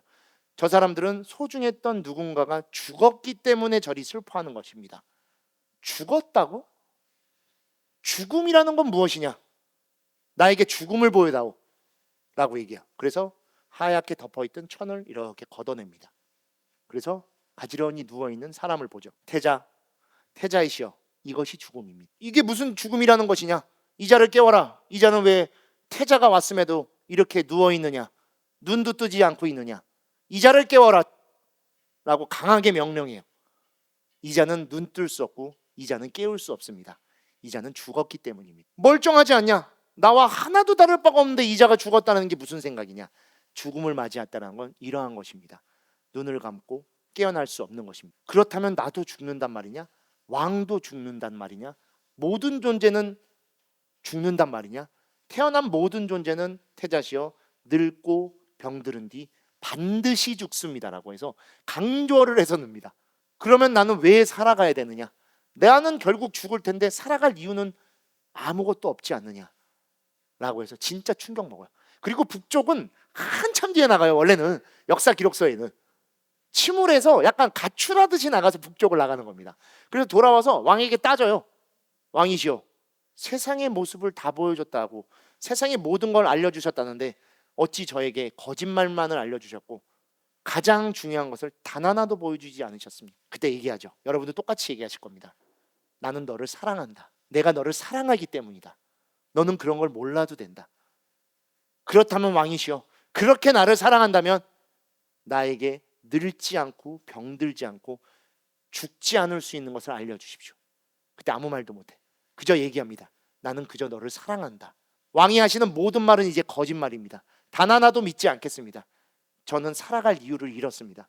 제가 이제 앞으로 어떻게 살아갑니까? 저는 이제 살아갈 수 없을 것입니다. 그러니 내가 말하지 않았느냐? 이 성 밖으로 나가지 말라. 성 밖에는 괴로움밖에 없는 것이었다. 성 밖에 괴로움밖에 없었다면 그것을 진작 알려줬어야 되는 거 아니냐? 이제 나는 어떻게 살아가라는 건 말입니까? 라고 해서 굉장히 고민하시고 그 끝에 성에서 살 이유를 잃어서 성 밖으로 나온 게 북쪽문입니다. 그리고 북쪽문을 나와갖고 이렇게 터벅터벅 삶의 의욕을 입고 걸어갈 때 우연히 너무나 당당하게 환한 모습으로 걸어가는 사람이 있는 거예요. 차나요, 저 사람은 무엇이냐? 저 사람은 어찌 저렇게 용맹하고 당당할 수 있냐? 저 사람도 늙고 병들고 죽을 텐데 그 두려움이 하나 없이 어찌 저리 당당할 수 있단 말이냐? 저자를 불러와라 라고 해서 불러와. 태자시여, 이분은 수행자입니다 라고 얘기해요. 제가 지금 수행자라고 말씀드리지만 원래 역사서에는 바라문이라고 표현합니다. 수행자입니다. 수행자요, 그대도 늙고 병들고 죽을 텐데 두렵지 않느냐? 수행자가 그때 정확하게 말해줍니다. 태자시여, 모든 존재는 늙고 병들고 죽습니다. 저도 태자님도 모두다. 하지만 그것은 아직 일어나지 않은 일입니다. 일어나지 않은 일은 언젠가 반드시 찾아오겠지만 그것이 찾아왔을 때 그것 또한 당당하게 받아들일 수 있어야 됩니다. 그러기 위해선 지금을 확실하게 살 줄 알아야 됩니다. 지금을 살 때 언젠가 찾아올 수 있는 그것 앞에서도 그것을 지금으로 맞이할 수 있어요. 지금이라는 게 무엇이냐? 바로 이 순간입니다. 이 순간을 산다는 걸 알 때 바로 살아갈 수 있는 것이고 그것이 그때 듣습니다. 법다운 삶입니다. 나르마라는 말을 그때 처음 듣습니다. 그때 부처에게 처음으로 나르마라는 개념이 생겨요. 이때 다르마는 약간 범우주적인 다르마입니다. 우리가 말하는 불법승의 법보다는 좀 더 대전제입니다. 살아가기 때문에 계속 이어져 살아가는 우리가 말하는 연기적인 그런 구조를 말하는 거죠. 그리고 돌아오면서 확신에 찹니다. 내가 지금 이렇게 두려워할 것이 아니라 저 모습으로 살아가 그것을 극복하고 초월해 나가야겠다라고 해서 출가의 결심을 하고 말하면 안 되는 걸 얘기해요. 아버님, 제가 출가하겠습니다. 자, 그러면 어떻게 하겠어요? 문부터 걸어 잠그는 거야. 성의 경비를 엄청 단단히 세웁니다. 태자가 혹시라도 나가게 되면 무력으로라도 붙잡아 두어라. 왕의 명령이다. 성을 더 높게 쌓아라. 문을 굳게 닫아라. 절대로 한 발짝도 나아갈 수 없게 만들어라 라고 해서 사문유관의 이야기가 끝납니다. 자, 우리 여기까지 하고 10분 쉬었다가 돌아와서 영상으로 여러분께 또 한번 이 내용을 설명드리도록 하겠습니다. 자, 다 드셨으면 저랑도 좀 떠들어 주십시오. 네, 외롭습니다. 자, 우리 부처님의 이야기에 대해서 한참 들었죠? 저한테 얘기 듣는 것도 있지만 같이 보면 훨씬 더 도움이 됩니다. 우리 부처님의 이야기를 다룬 영화가 한 편 있어요. 전에도 한번 소개해드렸는데 너무 멀다. 위틀부다라고 하는 너무 유명한 명작이 있습니다. 지금 자연 스님도 많이 쓰죠. 그거 제가 같이 쓰고 있는 거예요. 위틀부다라고 해갖고 일단 감사한 게 부처님이니까 태자셔서 우리가 기준으로 볼 때 부처님 엄청 잘생겨야 될 거 아니에요? 당시 제일 잘생겼던 키아누 리브스가 왕자로 나옵니다. 진짜 잘생기게 나와요. 그게 일단 너무 감사하고, 이거를 이제 티베트 스님들이랑 올해 또 학자들이랑 많이 그 검열을 해갖고 내용을 담다 보니까 부처님의 설화에 가까운 걸 잘 담아놨습니다. 이렇게 이야기를 듣고 영화로 한번 보시면 훨씬 더 도움이 많이 되실 거여 갖고, 부처님의 탄생부터 나오지만 우리는 부처님의 요 젊은 시절에 대한 부분만 조금 보고, 또 수업 계속하면서 부처님이 깨닫는 장면까지 리트루브 따로 제가 강의하고 나면 이렇게 보여드리면서 중간중간 스탑해 갖고 또 설명도 좀 드리도록 하겠습니다. 이거 영화를 알고 보시면 재밌어요. 이런 영화가 있다라는 거 어서 들어보셨을 텐데 잘 안 보는데, 부처님 생애 하면서 꼭 한번 하고 알려드리면 가서 꼭 찾아보세요. 그리고 재밌는 게 하나 있어요. 이 리출부타의 원래 영화의 내용은 이런 부처님의 생애가 아니라 환생에 대한 내용입니다. 티벳의 고승이 돌아가셔서 그 고승의 환생을 찾기 위한 여정이 담겨져 있어요. 자, 근데 우리가 알고 생각할 때 이 윤회라는 개념은 내가 죽어서 저걸로 태어난다라는 개념이잖아요. 불교는 그렇지 않습니다. 내가 죽어서 저걸로 태어나면 내 안에 무언가가 평 하고 나서 저기로 쑥 들어가는 거겠죠. 그런 윤회는 불교에서 인정하지 않습니다. 그게 있다면 아뜨만이기 때문이에요. 우리에게는 이 까르마라고 하는 업보가 있고, 그 업에 의한 여러 가지 이 분자 단위로 나뉘는 것들이 존재합니다. 그러니까 요소들로 존재하는 거예요. 그거를 불교에서 중음이라고 부릅니다. 중음신이라고 들어봤죠?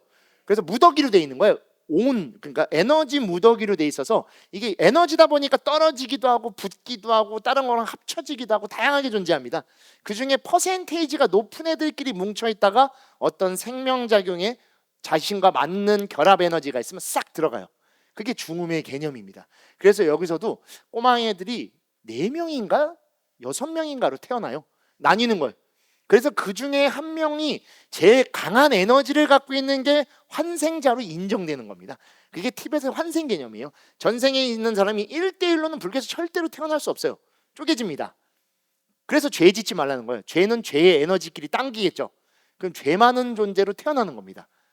그래서 선이 많으면 선한 걸로 태어나게 되는 것이고, 그 에너지원에 따라 끌려가기 때문에 불교의 윤회 개념에 대해서도 잘 알고 계셔야 됩니다. 그리고 인간은 잘못 살면 다음 생에 매미로 태어날 확률이 높습니다. 네, 그거는 혹시라도 기회 되셔서 저희가 업특강이라도 해드리면 업특강 때 제가 따로 말씀드리겠습니다. 책 선전을 하자면 저의 업이란 무엇인가를 보면 굉장히 잘 나옵니다.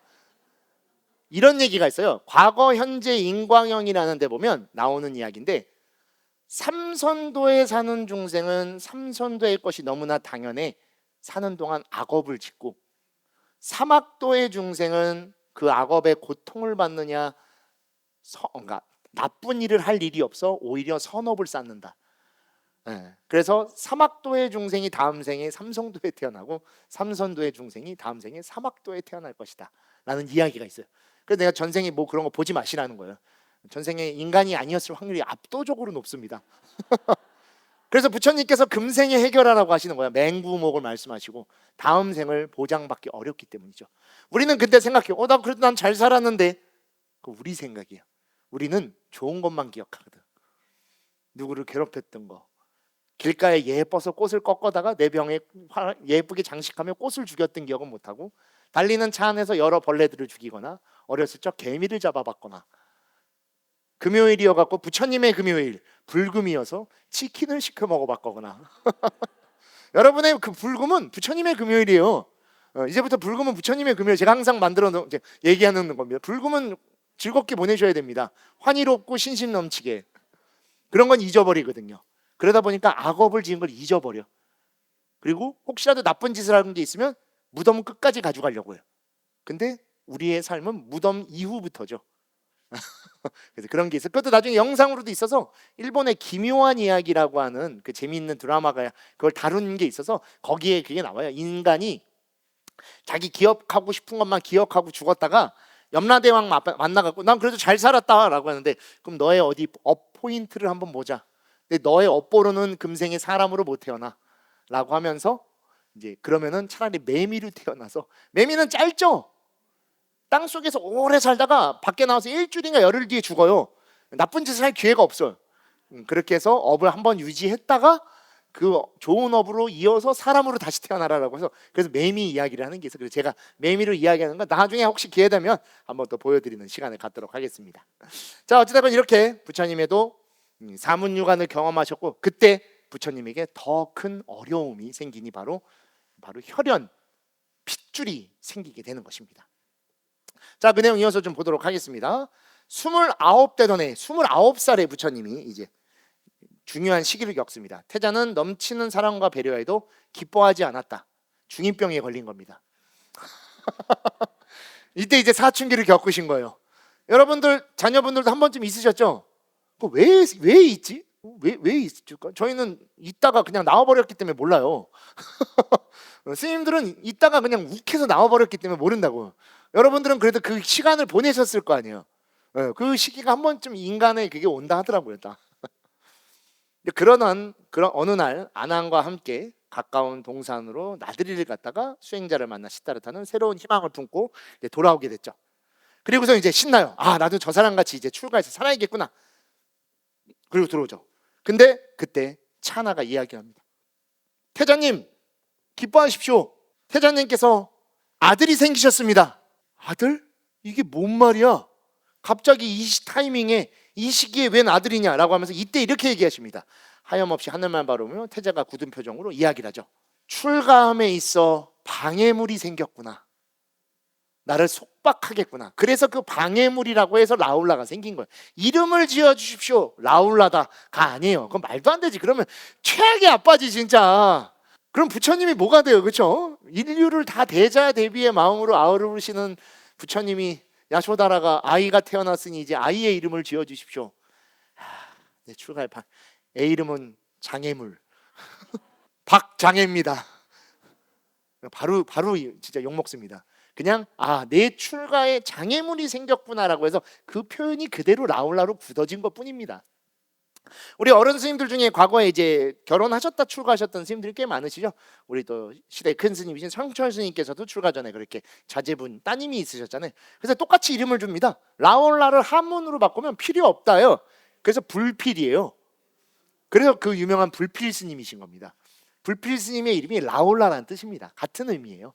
그렇게 알아두시면 됩니다. 스님께서 그 부처님의 이러한 생애나 이 가르침에 대해 누구보다 깊게 알고 계셨기 때문에 그 이름을 불필이라 지어서 라울라의 이름을 우리 이 시대적으로 잘 녹여낸 것이다 라고 알아두시면. 태자는 가만히 생각했다. 그렇다. 이제 새로운 속박이 생겼다.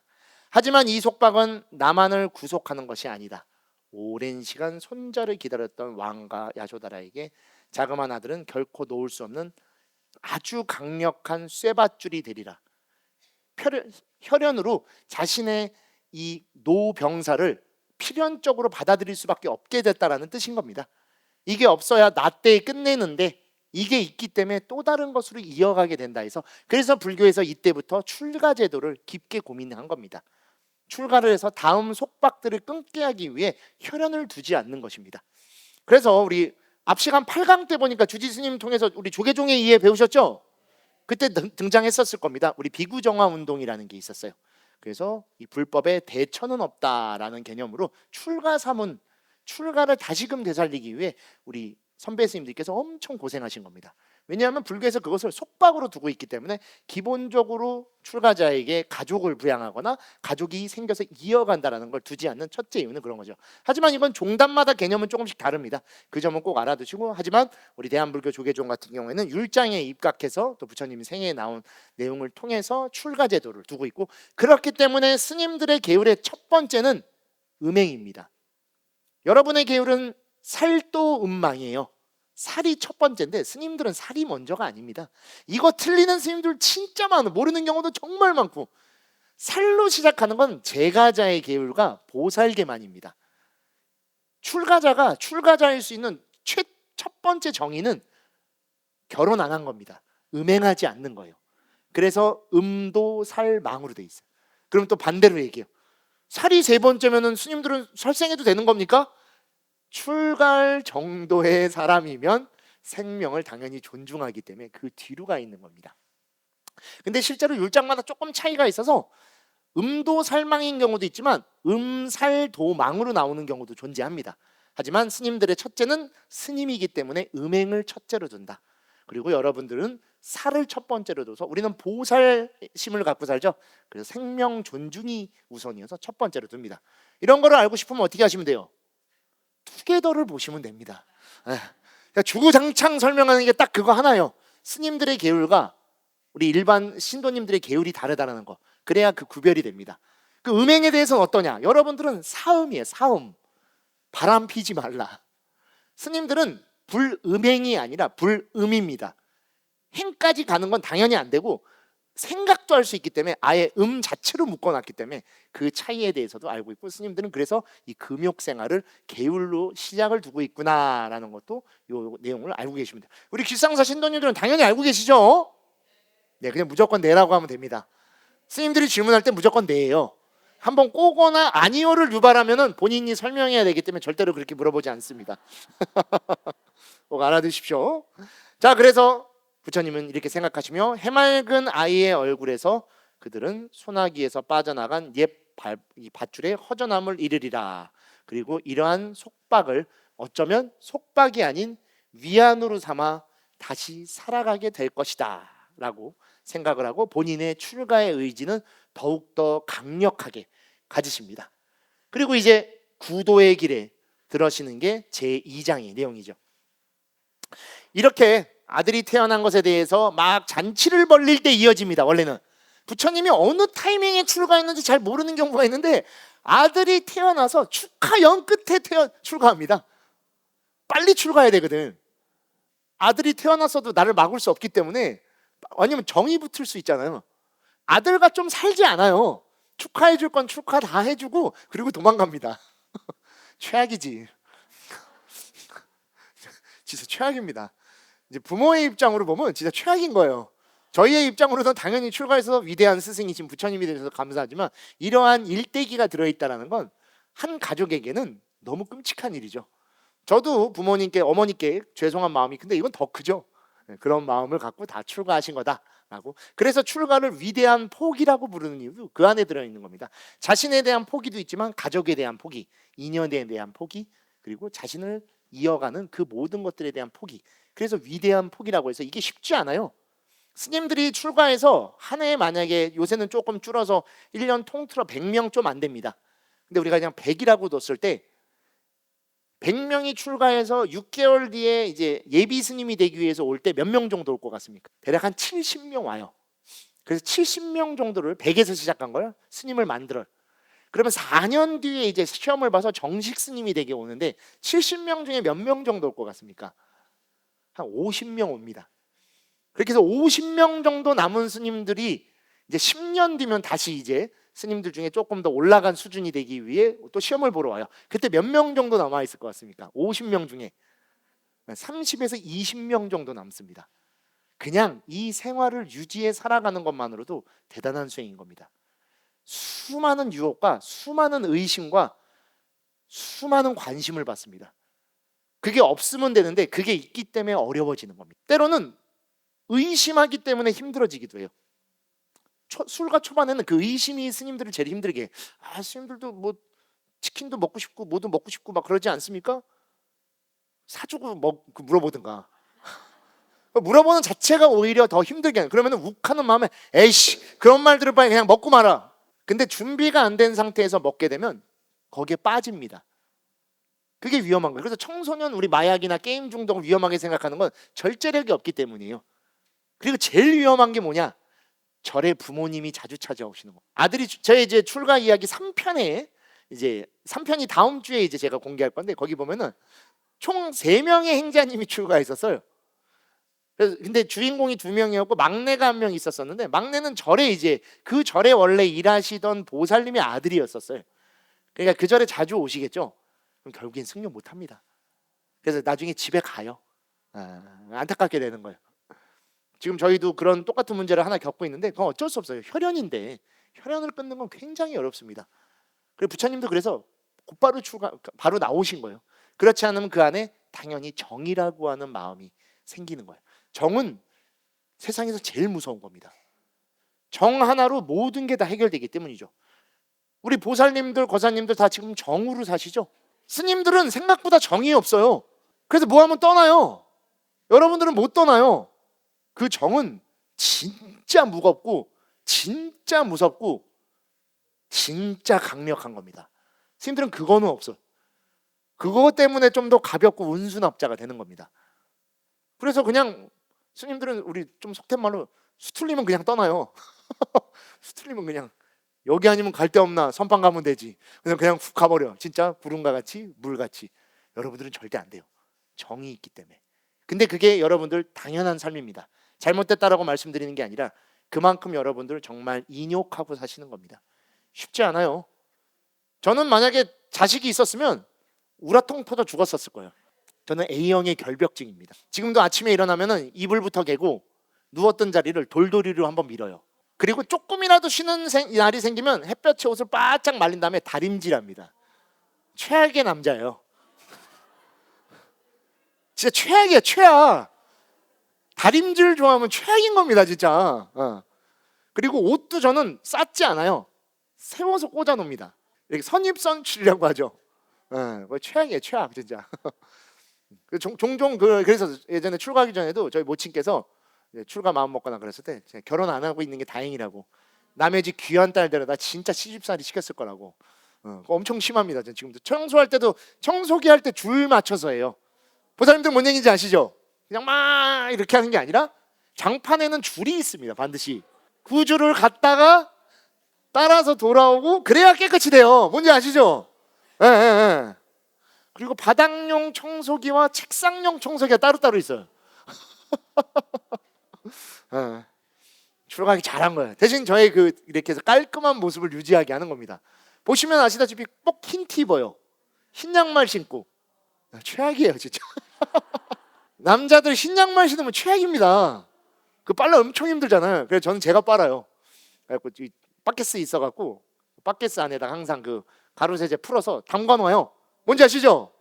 담근 다음에 위에 뚜껑 작은 거 접시로 해서 눌러 이렇게 위에 돌 올려갖고 뭔지 아시죠? 거의 우리 스님도 모를 걸 뭔지. 안 그러면 때 안 빠져. 눌러놔야 돼. 아니면 여행 가서 빨 때는 비닐봉지에다 넣어놔요. 뭔지 아시죠? 그 무슨 말이지 싶으실 텐데 세제물을 담아서 비닐봉지에서 딱 묶어놓으면 그 안에서 불기 때문에 안 그러면 빨래가 뜨기 때문에 위에가 때가 안 빠져요. 그러니 9년을 일본에서 유학하는 동안 얼마나 깔끔하게 살았었겠어요. 그러니까 별일 없이 잘 돌아온 겁니다. 지금도. 어찌됐건. 하지만 부처님도 성격 저랑 똑같으셨어요. MBTI도 저랑 똑같았던 거 아세요? 부처님은 MBTI ENFJ예요. 진짜로. 왜 어떻게 아냐고요? 내가 그냥 그렇게 붙였으니까. 이생불생에서 우리 그거 갖고 싸우잖아요. 준한 스님은 자기랑 똑같다고. 무슨 소리 난 나랑 똑같다고? 원재 스님은 자기랑 똑같다고 하는데, 근데 결론을 내린 건 우리 둘이 볼 때 원재랑은 똑같지 않아. 부처님이 튀면은 큰일 나. 부처님이 튀면은 중생이 아파서 이렇게 힘들어하고 있을 때 네가 발 뒤져서 넘어져서 다친 거 왜 그러고 있어? 공감하지 않습니다. 부처님은 확실히 F입니다. 제2의 F여야 돼요. 자, 어쨌든 재밌는 얘기까지 하고 또 이어서 보도록 하겠습니다. 왕자의 탄생을 축하하며 일주일 동안 연회가 계속 이어집니다. 그리고 그 연회 끝에 모두가 잠들어 있는 것은 설화적으로 나타내는 겁니다. 이때부터 배경은 우리의 삶으로 바뀌어 있는 겁니다. 그저 꿈꾸는 삶만 산다라는 걸 진짜 오늘을 바라보지 못한 채 활락과 욕심과 무언가에 취해서 잠들어 있는 삶을 이렇게 표기하고 있는 겁니다. 모두가 잠들어 있었습니다. 어떤 사람도 깨어 있지 않고 아무리 깨우려고 해도 일어나지 않는 그런 상태가 된 거죠. 그때 부처님께서 차나를 부르십니다. 일어나라 찬나요. 그렇죠. 깐타카에게 안장을 얹어라. 떠나야겠다. 여기 갈 곳이 있다는데 떠나야겠다라고 말해요. 깐타카 부처님의 말입니다. 깐타카라고 해서 이 뭐라고 해야 되지? 약간 지금 표현으로 옮겨준다라는 의미입니다. 산스크리트어로 옮겨주는 역할을 말의 이름에 붙어 있는 겁니다. 부처님의 에마입니다. 깐타카.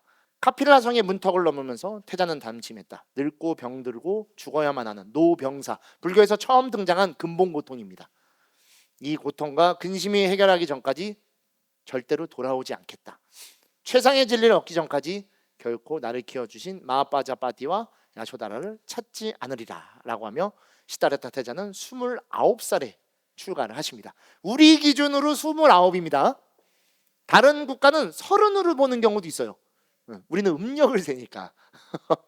이게 나라마다 조금씩 다릅니다. 조금 기준은 아신데 다만 그냥 우리는 통상적으로 29에 출가하신다라고 하셔서 어둠의 세계를 버리고, 즉 잠들어 한 치 앞도 볼 수 없는 그런 세계를 떠나 자신이 살아가는 세상, 자신이 원하는 방향으로 스스로의 걸음으로 나아가는 광명의 길을 떠나십니다.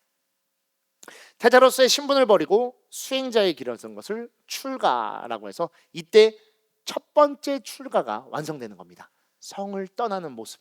우리도 집을 나온 것을 출가라고 보죠. 근데 여러분이 갖고 계신 스님들의 출가는 가출적 출가입니다. 네. 왜 출가하셨어요? 뭐 아픔이 있으셨어요? 그건 가출적 출가 이겁니다. 집에서 부모님이 좀 잔소리하거나 힘들게 하면 가출하잖아요. 청소년 때. 가출은 되돌아올 수 있기 때문입니다. 반항하는 거죠. 스님들의 출가는 그게 아닙니다.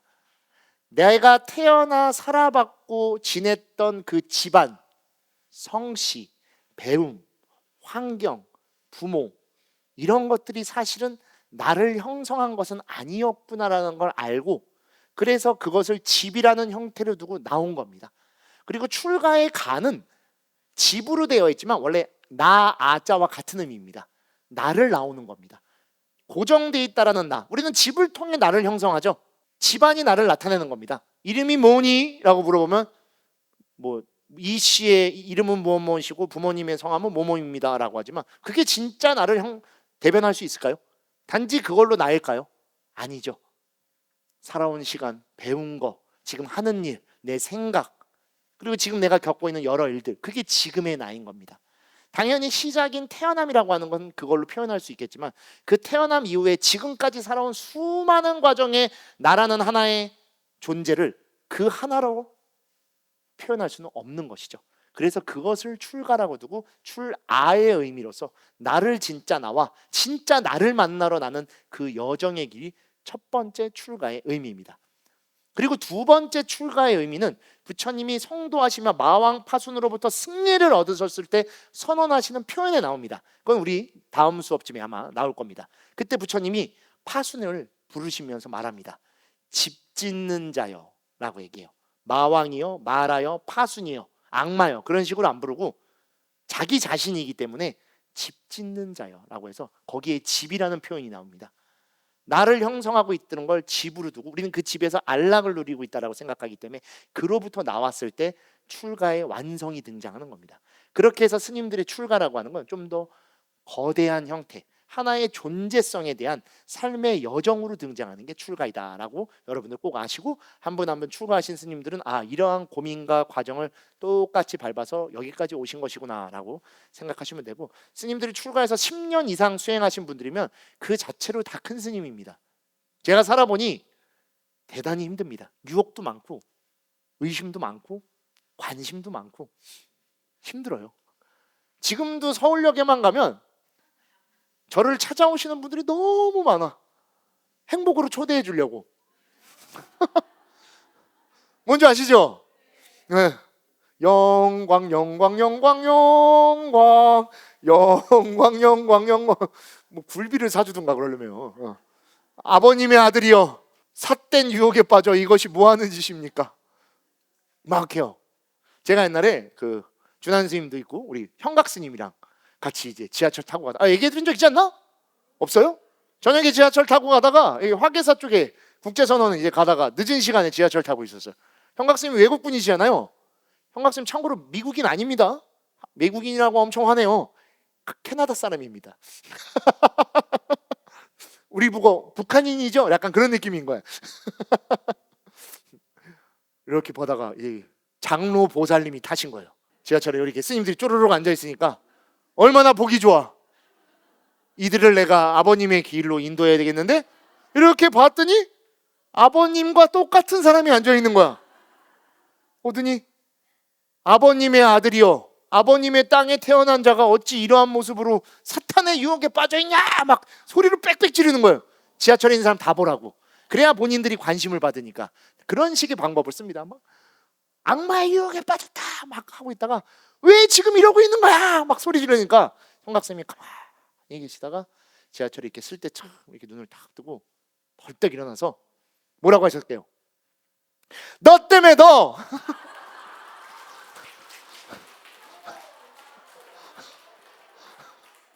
얼굴이 빨개져서 지하철에 있는 사람들 막 빵 터져갖고 막 보살님 막 후다닥 내려갖고 얼굴 시뻘게 갖고 심지어 얘기했어. 그래서 한참 있다 예수님 미국 사람 아니라고. 저 이스라엘 쪽이에요. 예. 유대인이야 유대인. 예. 완전 웃겨갖고 막 다 터져갖고 그 보면 저도 많이 공부하거든. 아 지혜롭게 대처해야 돼요. 화내면 소리 지르기를 원합니다. 그러면 우리가 지는 거예요. 그 사람들은 그걸 원하기 때문이죠. 지금은 근데 저희끼리 걸어가면 잘 안 와요. 여러분들은 이렇게 방긋방긋 넘지 저희가 아무 표정 짓지 않고 등치도 커서 이렇게 걸어오실 때 한 여러 명 저희 도반들 다 등치가 크거든요. 이렇게 오실 때 동시에 다 같이 보고 있으면 막 이렇게 오다가 스님들이 생각보다 웃지 않으면 되게 못되게 생겼어요. 아세요? 머리까지 깎아놔갖고 피부도 약간 까무잡잡하잖아요. 절에 있으니까. 용희 스님이랑 제가 만약에 이렇게 지금 웃는 상이지만 웃지 않고 이러고 보살님 이렇게 오는데 커피 주려고 이렇게 들고 오는데 커피 싫어하나? 약간 그런 느낌이 생기죠. 저도 그래서 학인 스님들 가리킬 때 그런 것들 좀 많이 얘기해 줬어요. 지혜롭게 대처해라.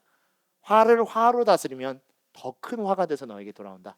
화를 오히려 물로 다스릴 줄 알고 바람으로 흘려보낼 줄 아는 그러한 지혜를 가져야 오히려 한 명의 불교인을 더 만들 수도 있다. 예전에도 제가 이제 서울역에서 지하철을 타면 우리 종각에서 내리잖아요. 조계사를 가니까 한 시청쯤 갈 때 제가 이렇게 자리에 이렇게 가만히 앉아 있는데 웬 보살님이 이렇게 앉으시더니 이렇게 계속 보더라고요. 그러더니 아유 우리 젊은 스님이 타셔서 너무 좋다고 막 하길래 예 젊은 스님이라 해도 의심하고 있어야 돼 항상. 예 하더니 막 하더니 이게 아니나다랄까 이렇게 하나 주면서 읽어봐요. 좋은 말씀이에요. 막 하면서 막 얘기를 막 해줘. 그러더니 예수님을 만나서 나는 뭐가 바뀌었고 뭐 아픈 것도 다 낫고 집안의 일도 다 잘 되고 막 하고 있다가 계속 얘기를 하시는데 전 또 맞장구를 잘 칩니다. 진짜요? 너무 좋네요. 그랬더니 막 사진 이렇게 예수님 이 카드 같은 것도 이렇게 한 장씩 주고 막 하길래 예, 감사합니다. 예, 너무 좋아요. 그랬더니 저 근데 이번에 내리는데 조금 더 얘기해 주시면 너무 좋겠다고. 그러면 같이 내리죠. 막 이렇게 막 내리죠. 종강역에서 내린 거예요. 그래갖고 막 얘기 더 해주면서 이쪽으로 가니까 계속 얘기해 주세요. 막 이제 같이 계속 걸어가면서 얘기를 해. 아버님의 말씀이 이렇고 그래도 스님이 뭐 생각이 있어서 이렇게 얘기를 듣는 스님은 좀 다른 것 같다고 역시 젊은 스님이랑 좀 다르네요 하면서 막 한참 얘기를 해. 그러다가 이제 제가 딱 목적지에 거의 다 와갖고 보살님 얘기 너무 좋은데 여기 들어가서 차 한잔 하시면서 좀 더 얘기해 주시면 좋겠습니다. 그래서 고개를 딱 들으니 어디야? 조계사. 그랬더니 막 욕을 막 하는 거예요. 이 악마 같은 게 어디서 지금 막 욕을 해요. 보살님 방금 전까지 저한테 말도 잘 통하고 아버님의 말씀이라고 그렇게 사랑을 전파하시다 지금 너무 악마 같은 모습으로 저에게 소리를 지르시고 여기 보십시오 사람들이 다 쳐다본다고 하더니 그렇게 몇 분 계세요. 근데 그중에 한 분은 진짜 용기 내서 안까지 들어오신 분도 계셔요. 그래서 그분은 지금도 종종 제가 법문하면 오세요. 지금도 아직까지도 불교인이 아니시지만 그렇게 잘하면은 또 좋은 방법도 생깁니다. 분명히 또 그런 것들도 있으니 여러분들도 혹시라도 난처한 일이 만나고 그랬을 때 항상 조금 더 지켜보고 지혜로운 방법으로 하면 됩니다. 지수화풍이 있기 때문에 화가 아니어도 물, 바람, 땅 이 모든 걸로 아우를 수 있다라는 것도 꼭 알아두시면 됩니다. 자 부처님은 이렇게 해서 이제 출가를 하셔서 짠타카와 함께 출가의 모습을 하고 그리고 수행자의 숲으로 들어가 수행에 본격적으로 이제 들어가시는 삶을 살아가시게 됩니다. 그래서 여기서 조금 더 하면 길어지니까 여기서 마무리하는 걸로 하고 다음 시간에 요거 지금 이야기 드린 출가의 모습에 대한 우리 영화가 부분이 또 있으니까 그거 이어서 보는 시간을 갖도록 하고 오늘 하루도 또 여러분들과 함께 좋은 인연으로 공부할 수 있어 너무 감사드리고 또 한 주 동안 행복하게 부처님 오신 날도 잘 보내십시오. 감사합니다.